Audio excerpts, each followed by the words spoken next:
ನೋಡಿ, ಯುದ್ಧ ಆದರೆ ಅನ್ನುವ ಕಾರಣಕ್ಕೆ ಈ ಸೌದಿ ಅರೇಬಿಯಾಕ್ಕೆ ಪಾಕಿಸ್ತಾನದ ಮಿಲಿಟರಿ ಹೋಗಿದೆ. ಇದು ಅಂತೆ ಇಂತೆ ಅಲ್ಲ, ಅಂತೆ ಕಂತೆಗಳ ಕಥೆ ಅಲ್ಲ. ಪಾಕಿಸ್ತಾನದ ಮಿಲಿಟರಿ ಸೌದಿ ಅರೇಬಿಯಾದಲ್ಲಿದೆ. ಏರ್ಬೇಸ್ ಹೆಸರು ಇದೆ ನೋಡಿ ಇಲ್ಲಿ.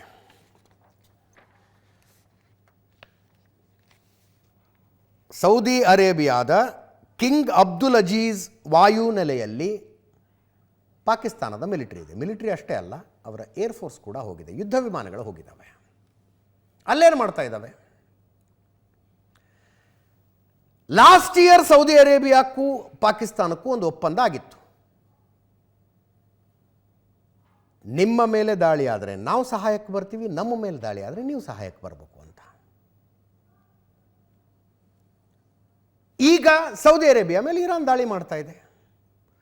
ಹಂಗೆ ನೋಡಿದ್ರೆ ದಾಳಿ ಶುರುವಾಗಿ 42 ದಿವಸ ಆಯ್ತಲ್ರಿ. 42 ದಿವಸ ದಾಳಿ ಶುರುವಾಗಿ 1 ವಾರದ ಹಿಂದೆ ಕದನ ವಿರಾಮ ಆದಾಗ ಯಾಕೆ ಹೋಗ್ಬೇಕು ಇವರು ಮಿಲಿಟ್ರಿ?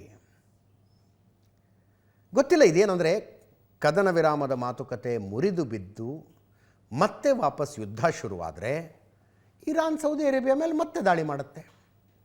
ಸೌದಿ ಅರೇಬಿಯಾ ಒಂದೇನು, ಅಕ್ಕಪಕ್ಕದ ಅಷ್ಟು ದೇಶಗಳ ಮೇಲೆ ದಾಳಿ ಮಾಡಿದೆ ಅದು. ಹಾಗೆ ದಾಳಿ ಮಾಡಿದರೆ ಸೌದಿ ಅರೇಬಿಯಾನ ರಕ್ಷಣೆ ಮಾಡುವುದಕ್ಕಾಗಿ ಪಾಕಿಸ್ತಾನದ ಮಿಲಿಟರಿಯಲ್ಲಿ ಹೋಗಿ ಕೂತ್ಕೊಂಡಿದೆಯಾ? ಇರಾನ್ನಿಂದ ನಡೀತಾ ಇರುವ ದಾಳಿಯನ್ನು ನಾವು ತಡಿತೀವಿ ಅಂಥೇಳಿ ಇರಾನನ್ನು ಕರೆಸ್ಕೊಂಡು ಇವರು ಅಮೆರಿಕದ ಜೊತೆ ಮಾತುಕತೆ ಮಾಡಿಸ್ತಾ ಇದ್ದಾರೆ.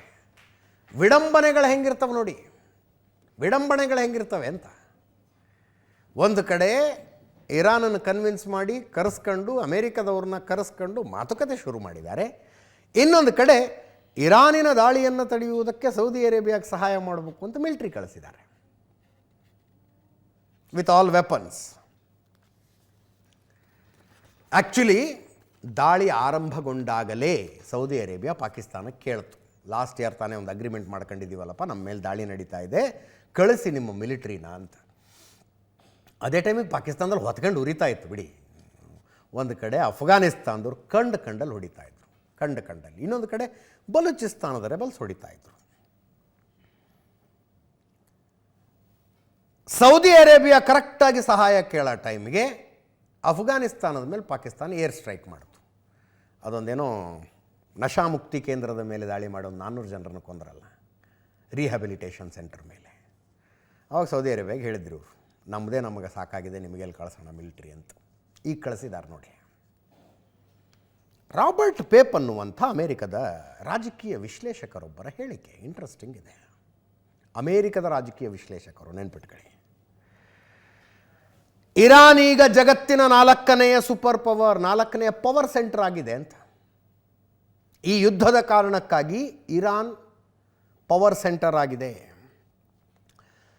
ಇರಾನಿಯನ್ಸು ನ್ಯೂಕ್ಲಿಯರ್ ವೆಪನ್ಸ್ ಮಾಡವರೇ.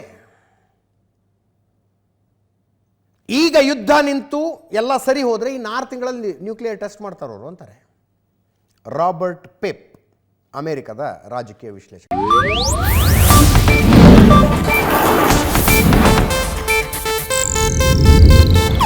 ಇದು ಏಷ್ಯಾನೆಟ್ ನ್ಯೂಸ್ ನೆಟ್ವರ್ಕ್ ಪ್ರಸ್ತುತಿ.